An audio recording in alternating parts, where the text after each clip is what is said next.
83% of adults who exercise regularly report that it helps their mental health. That number comes from a national poll by the American Psychiatric Association. And here's what makes this even more interesting. Nearly half of them say it helps a great deal. But this video isn't about exercise. Well, not just about exercise. This is about something much bigger. This is a full course on how to become mentally strong. And I'm going to show you exactly how to do it, step by step. Now, I know what you're thinking. Mental strength? That sounds nice, but is it actually real? Can you train it? The answer is yes. And by the end of this video, you'll understand exactly why and exactly how. But first, let me tell you something that most people get completely wrong about mental strength. They think it's about not feeling pain. Wrong. Mental strength is about feeling pain and moving through it anyway. It's about understanding the biological systems that control how you respond to stress, and then training those systems to work for you instead of against you. A systematic review in 2024 examined the relationship between psychological resilience and well-being. And here's what researchers found. People with higher resilience have better psychological well-being. There's a two-way relationship between the two. They feed each other. So what does that mean for you? It means that mental strength isn't some fixed thing you're born with. It's something you can build, and I'm going to show you how. Now, before we go any further, you need to understand something important about your brain. Your brain has a region called the prefrontal cortex. This is the front part of your brain, right behind your forehead. This is where you do things like decide whether to speak up in a meeting or stay quiet, figure out what you'll be doing 5 years from now, and think about whether sending that angry text is actually a good idea. The prefrontal cortex is the CEO of your brain. A study at PNA's mapped out the brains of 344 people with brain lesions, and they discovered two distinct networks in the prefrontal cortex. The first network handles something called cognitive control. This includes things like stopping yourself from eating that fourth slice of cake, keeping track of two things at once without losing your train of thought, and jumping from one task to another without getting lost. The second network handles value-based decision-making. This is when you weigh things like whether to take that risky job offer or stay in your safe position, choosing between spending money now or saving for later, and deciding if a relationship is worth fighting for. When your prefrontal cortex is strong, you make better decisions. You control your impulses. You think clearly under pressure. When it's weak, well, life becomes much harder. And here's the problem. Stress damages your prefrontal cortex. There's a hormone called cortisol. You've probably heard of it. It's called the stress hormone for a reason.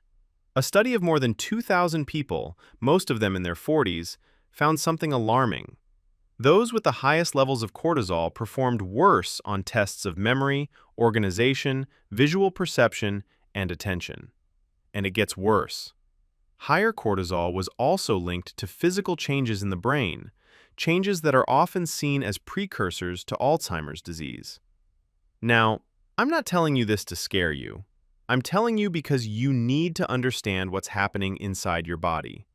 Research published in the Journal of Clinical Medicine confirms that long-term exposure to high cortisol can actually cause neurodegenerative changes in sensitive brain structures.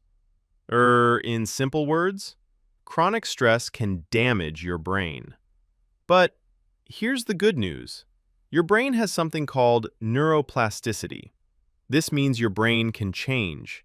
It can rewire itself. It can grow new connections. It can heal.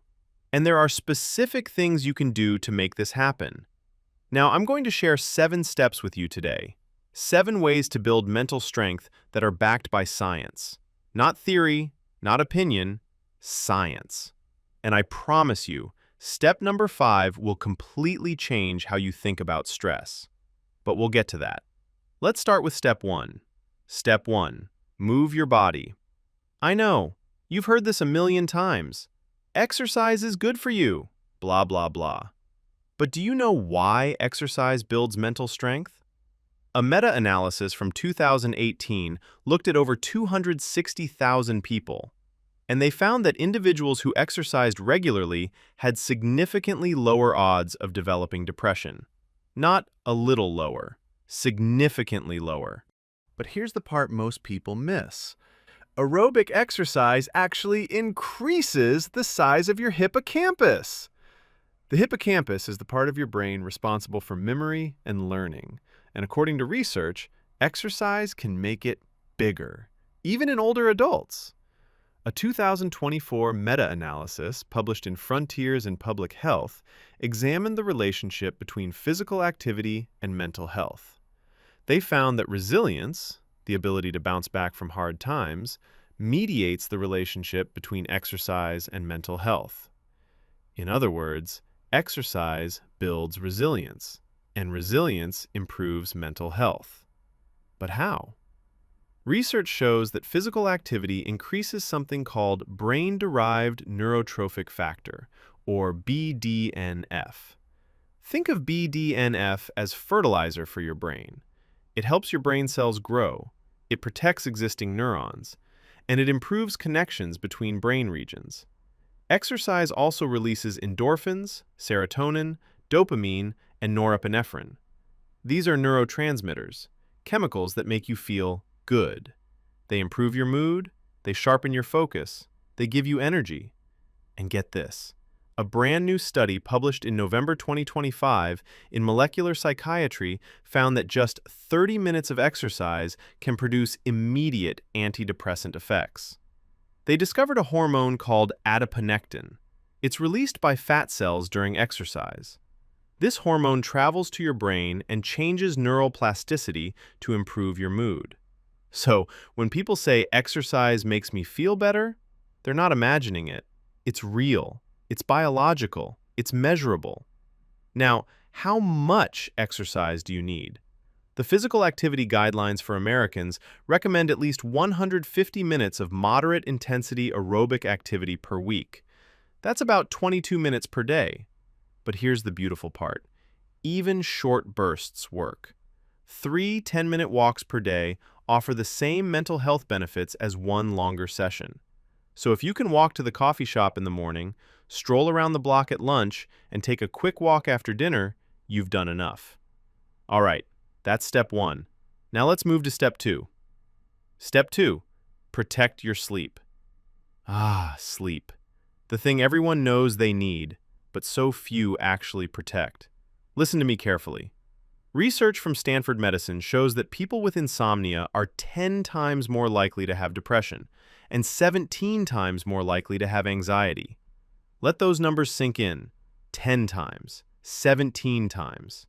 A 2025 Umbrella Review analyzed multiple systematic reviews and meta-analyses on sleep deprivation. They found that sleep deprivation was followed by a definite increase in anxiety levels, aggression, depression, and lowering the mood. The relationship between sleep and mental health is what scientists call bidirectional. That means poor sleep makes mental health worse, and mental health problems make sleep worse. It's a vicious cycle. But why does sleep matter so much for mental strength?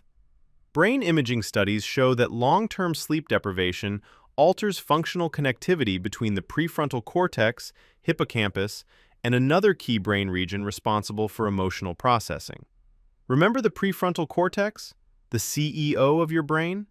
When you don't sleep, the connection between your prefrontal cortex and your emotional centers becomes weaker. This means you lose inhibition control. Your brain can't properly regulate your emotions. That's why you feel so irritable when you're tired. That's why small problems feel like massive problems. That's why you say things you regret. A study in Nature Reviews Neuroscience examined the sleep-deprived human brain. They found that lack of sleep causes an increased response to negative stimuli. Your brain literally becomes more reactive to bad things. And here's something you might not know. Sleep is when your brain cleans itself. There's a system called the glymphatic system. During sleep, your brain clears out potentially dangerous proteins, including beta-amyloid proteins that are linked to Alzheimer's disease. When you don't sleep, this cleaning doesn't happen properly. So how much sleep do you need? The American Academy of Sleep Medicine says at least 7 hours per night for adults. But for teenagers, they need even more. And studies show that up to 80% of teens aren't getting enough. Now here's what I want you to do tonight. Set a consistent bedtime. Make your room dark. Put your phone in another room. Stop caffeine after 2 p.m. Simple? Yes. Easy? Not always, but necessary. We've covered 2 steps, exercise and sleep. But the next step, step 3, this is where things start to get really interesting. And I'll tell you something. The research behind step 3 literally shows changes in the structure of your brain. We're talking about growing new brain tissue. Stay with me. Step 3. In a systematic review published in 2024, examined all the neurobiological changes associated with mindfulness and meditation. Here's what they found. Mindfulness induces neuroplasticity. It increases cortical thickness. It reduces reactivity in emotional processing centers. It improves brain connectivity and neurotransmitter levels, leading to improved emotional regulation, cognitive function, and stress resilience. Read that again. Stress resilience. That's mental strength. A 2023 study published in Scientific Reports looked at the effects of web-based mindfulness training. After just 8 weeks of training, participants showed increased brain activity in the superior frontal gyrus, posterior cingulate cortex, and right hippocampus.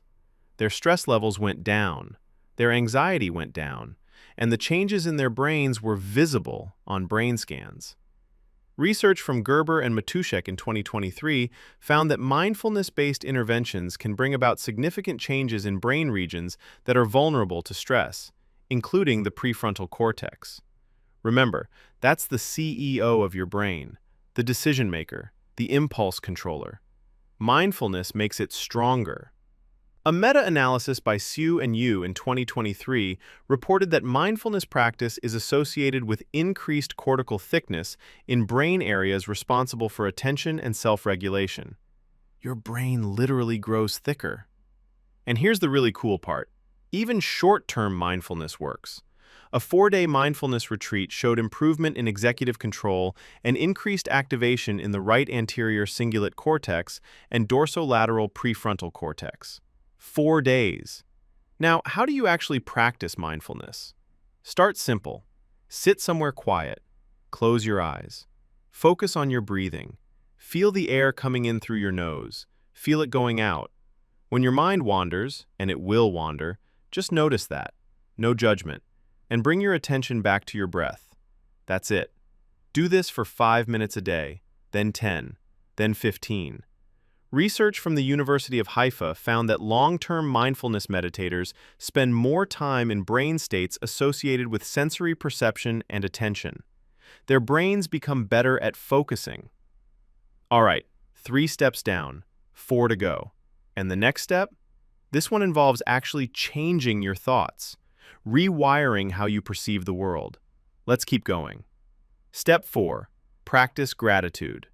Now, I know what some of you are thinking. Gratitude? Really? That sounds so soft. I get it. But stay with me here, because the science behind gratitude is powerful. A study at UC Berkeley took nearly 300 adults who were seeking mental health counseling. They divided them into 3 groups. Group 1 wrote gratitude letters for 3 weeks. Group 2 wrote about their negative experiences. Group 3 received counseling only. The results? Those who wrote gratitude letters reported significantly better mental health 4 weeks and 12 weeks after the exercise ended. Not during. After. The benefits lasted. And here's something even more interesting from that same study.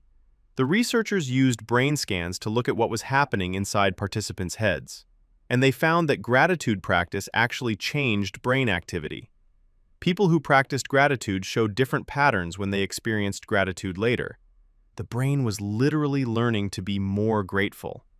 A systematic review and meta-analysis in 2023 examined 64 randomized clinical trials on gratitude interventions. 64 studies. What did they find? Participants who underwent gratitude interventions had greater feelings of gratitude, greater satisfaction with life, better mental health, and fewer symptoms of anxiety and depression. The numbers were clear.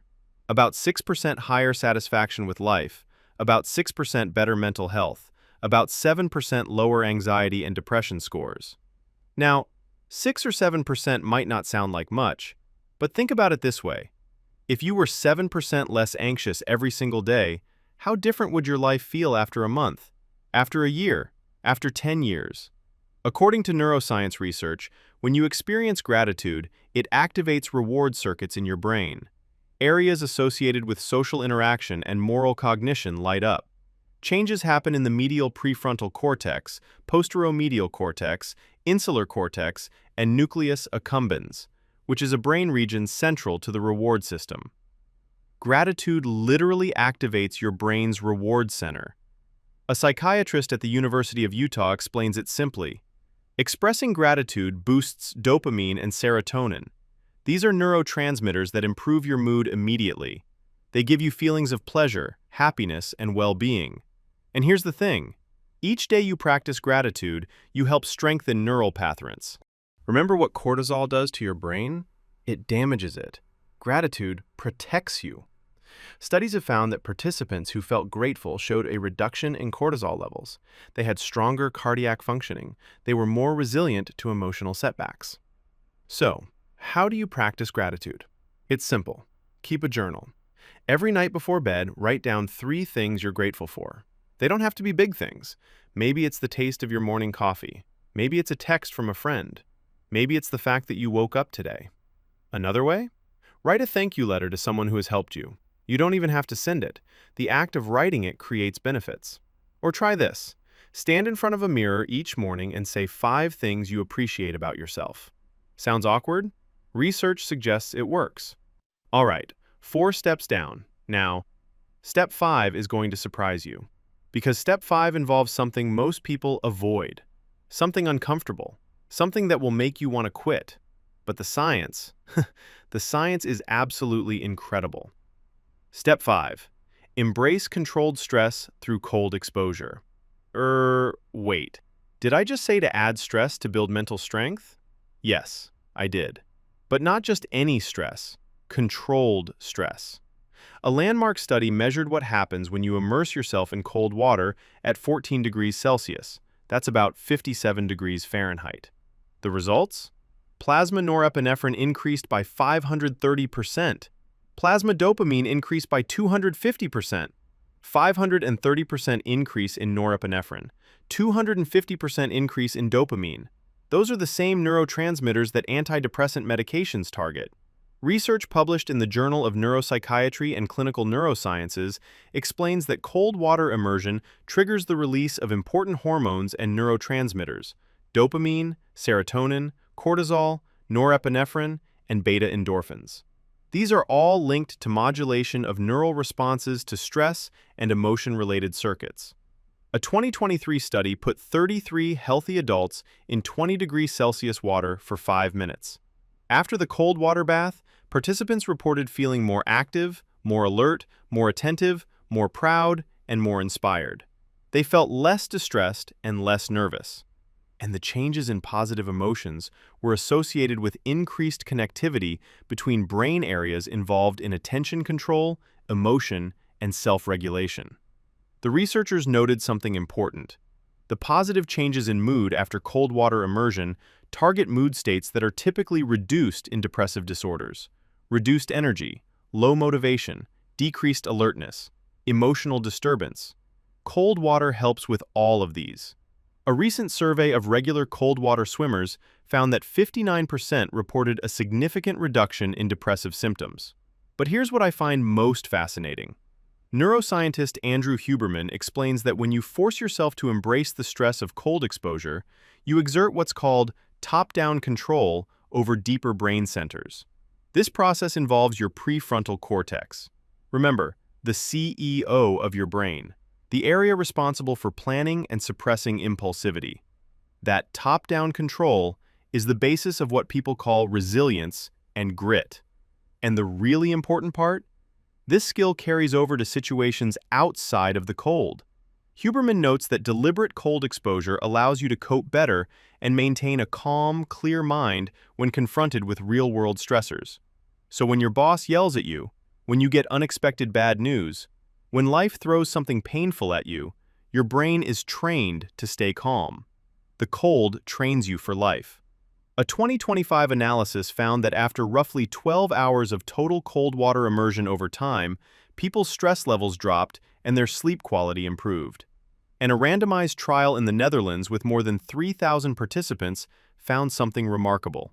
When people ended their warm showers with just 30 to 90 seconds of cold water, the number of sick days they took dropped by nearly 30%.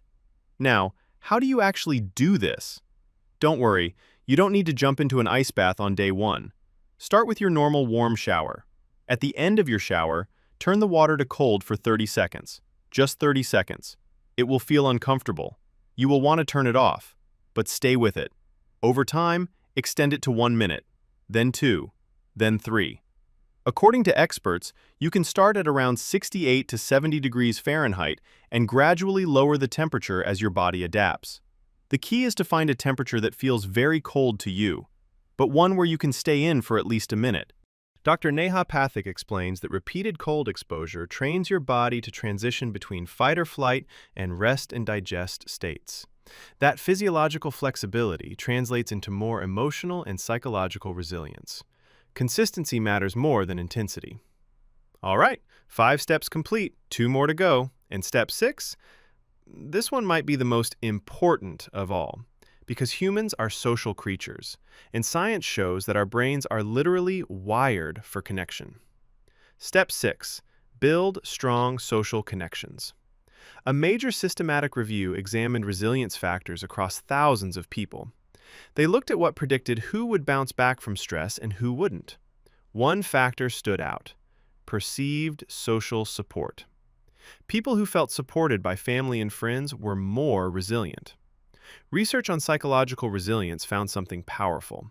In studies of African American teenagers, high levels of emotional and instrumental support from family and peers protected against the negative effects of discrimination. The stress was still there, but the support acted as a buffer. The quality of social relationships reduces the negative effects of high levels of stress on biological markers of aging. Social connection literally keeps you younger. A comprehensive review in 2024 found strong evidence that both social support and social connection mediate the relationship between physical activity and mental health. What does that mean? It means that feelings of support and belonging may be more important to mental health benefits than just the activity itself. So if you're going to exercise, consider joining a running group instead of running alone. Consider taking a yoga class instead of watching videos at home. The social element multiplies the benefits. Now, here's something many people don't realize. Research on resilience following disasters found that sharing stories with others strengthens mental health. The act of talking about experiences, processing them together, creates psychological protection. This is why therapy works. This is why support groups work. This is why talking to a good friend helps. But what if you don't have strong social connections right now? Start small. Send a text to someone you haven't talked to in a while. Ask a coworker to grab coffee. Join a club or class for something you're interested in. The key is consistency. Relationships take time. They require regular contact. But every interaction builds something. Research shows that when you express gratitude to others, when you show appreciation, your body releases oxytocin. This hormone deepens relationships and helps you feel more connected. See how these steps connect to each other? Gratitude strengthens relationships. Relationships provide support. Support builds resilience. Resilience creates mental strength. It's all connected. All right, one final step. And this is about the voice inside your head. The way you talk to yourself.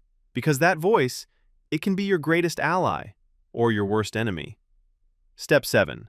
Master your inner dialogue. Let me ask you something. How do you talk to yourself when you make a mistake? Do you say things like, "I'm such an idiot," or "I always mess things up," or "I'm never going to be good enough"? Most people are brutal to themselves. They say things to themselves that they would never say to a friend. And here's the problem. Research on resilience shows that meaning and perspective are qualities possessed by resilient individuals. Those who hold a sense of purpose and a future-focused mindset tend to report higher resilience and greater life satisfaction. Your inner dialogue shapes your perspective, and your perspective shapes your resilience. A study on psychological resilience in teenagers found that psychological resilience can prevent emotional problems from daily stress. Instead of treating problems after they occur, resilience stops them from happening in the first place. And one of the key factors? Emotion regulation strategies. How you respond to your own emotions. How you talk to yourself about what you're feeling. Research published in 2024 examined mental toughness, which includes components like commitment, control of emotion, control of life, and confidence in abilities. They found that mental toughness predicted happiness over and above resilience, self-efficacy, and grit.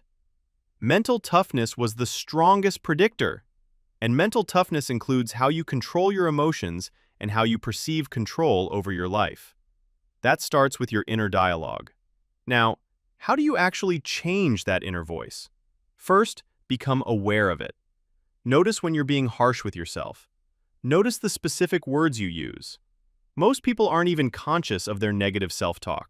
Second, challenge those thoughts. When you think, "I always mess up," ask yourself, is that actually true? Always? Usually it's not. You're exaggerating. Third, replace the negative thought with something more balanced. Not fake positivity, something real. Instead of, "I'm such an idiot," try, "I made a mistake. Mistakes happen. What can I learn from this?" Research on positive psychology shows that interventions rooted in self-compassion have been shown to increase resilience and improve mental health, even among individuals with severe psychological distress. Self-compassion is not weakness, it's strength. And here's something that connects everything we've talked about today. Rumination is one of the biggest enemies of mental health. Rumination is when you replay negative thoughts over and over. You dwell on the past. You worry about the future. Research shows that the more present we are, the happier we tend to be, even when the present moment isn't pleasant. Rumination pulls us out of the present. And what have we learned that brings us into the present? Mindfulness, gratitude, exercise, cold exposure. All of these practices anchor you in the now. They stop the rumination. They quiet the negative voice. All right, let's bring this all together. 7 steps.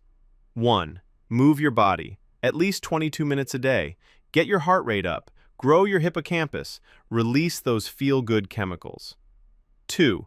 Protect your sleep, 7 hours minimum, consistent bedtime, dark room, no phone in bed. 3. Practice mindfulness, 5 to 15 minutes daily. Focus on your breath, train your prefrontal cortex. 4. Practice gratitude. Write 3 things each night. Send thank you notes. Stand in front of the mirror and appreciate yourself. 5. Embrace controlled stress. End your showers with cold water. Start at 30 seconds. Build up over time. Train your brain to stay calm under pressure. 6. Build social connections. Reach out to people. Join groups. Share your experiences. Let others support you. 7. Master your inner dialogue. Notice negative self-talk. Challenge it. Replace it with self-compassion. Now, I want to be clear about something. Mental strength is not about never feeling pain. Mental strength is not about suppressing your emotions. Mental strength is not about being tough all the time. Mental strength is about building the capacity to move through difficulty. It's about training your brain, literally, physically, biologically, to respond better to stress. And the beautiful thing? Your brain can change. A systematic review confirmed that practices like mindfulness induce neuroplasticity. Your brain grows, it adapts, it gets stronger. Research from RGA shows that resilience reduces cortisol levels and promotes healthier heart rate variability, both of which are linked to lower risks of chronic disease. Resilient individuals are more likely to recover quickly from episodes of depression, anxiety, or trauma. They're more likely to engage in positive health behaviors, more likely to adhere to medical treatments, more likely to maintain a hopeful outlook. mental strength protects your body too. Look, I know this was a lot of information, but you don't have to do everything at once. Start with one step, just one. Maybe it's taking a short walk today. Maybe it's writing down 3 things you're grateful for tonight. Maybe it's sitting quietly for 5 minutes and focusing on your breath. Pick one thing. Do it for a week, then add another. Because mental strength is not built overnight. It's built through small, consistent actions, every single day. And remember what we learned at the very beginning? People with higher resilience have better psychological well-being, and better psychological well-being leads to higher resilience. It's a positive cycle, an upward spiral. Once you start, it gets easier. The benefits compound. Your brain literally rewires itself to be stronger, and you have the power to start that spiral today. Thank you for staying with me through this entire course. I mean that. The fact that you watched all of this, the fact that you care about building mental strength, that already says something about you. You're not someone who gives up easily. You're someone who wants to grow. And that's the first step toward becoming mentally strong. Now go, take action, start today. Your future self will thank you.